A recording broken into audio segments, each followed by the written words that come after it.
Ovo što gledate zaron je tek na 40 metara, a već vas, priznajte, prolaze trnci. Ovo je doduše i sasvim drukčija vrsta ronjenja. Fantastični Kubanac, poznatiji kao Pipin, ronio je naime nedavno u Meksiku na novi rekord u disciplini No Limits.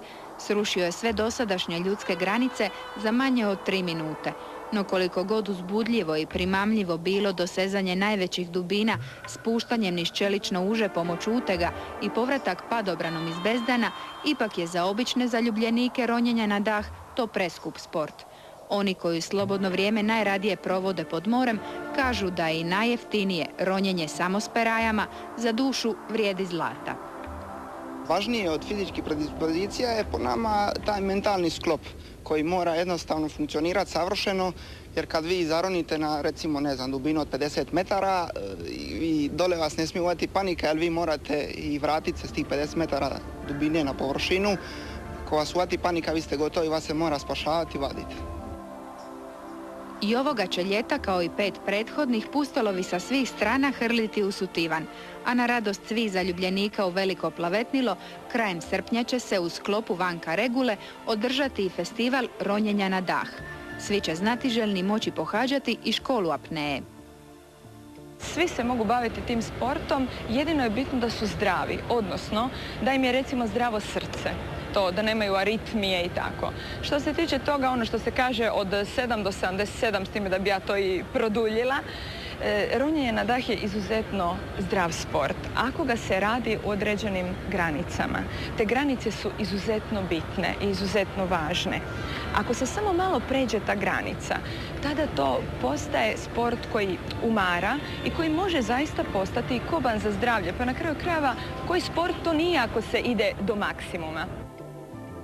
Da je sve što se nekad smatralo ekstremnim postalo sasvim obična zabava, potvrđuju rafting i slobodno penjanje.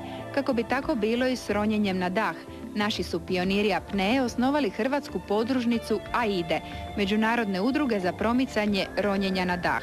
Hrvatska se tako pridružila 30-ročlanoj obitelji nacionalnih AIDA. Ekstremnost je relativan pojam, ukoliko se čovjek drži svojih limita, ništa nije ekstremno. Dapače, u ekstremnim sportovima je stupanj incidenata i rizika puno manji nego u nekakvim, da tako kažem, neekstremnim sportovima. Kad su zanimljivi morski sportovi u pitanju, 2004. bit će zapamćena po još jednom udruživanju. Svoju će krovnu udrugu uskoro dobiti i kajakaši na moru.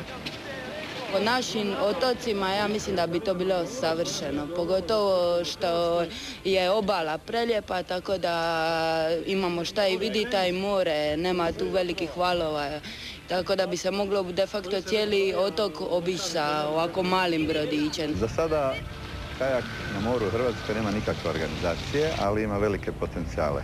Ako usporedite sa rijekama, imamo 10-ak prekrasnih rijeka, ali imamo 1000 otoka, što je puno više i nevjerojatan turistički potencijal koji kod nas još nije prepoznat, ali je prepoznat u svijetu. I na crno već ima puno firmi, francuskih, engleskih, njemačkih, holandskih, koje rade tu organizirane ture. Mimo nas, sad ćemo se mi organizirati tako da i mi postignemo jedan nivo kvalitete i da s time zajedno uz pomoć turističke zajednice i ministarstava napravimo jednu edukaciju na lokalnom nivou i da krenemo na to tržište. Stranci su opet prije domaćih vidjeli potencijal našega Jadrana. Među njima je, ali legalno, i simpatični Australac Shane. S prijateljima na drugom kraju kugle zemaljske na našu obalu dovodi pustolove iz cijeloga svijeta.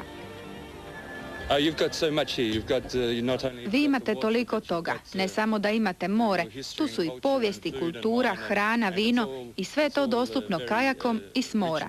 Fantastično je, ne mogu se sjetiti nekog drugog mjesta koji ima toliko toga u tako malo prostora.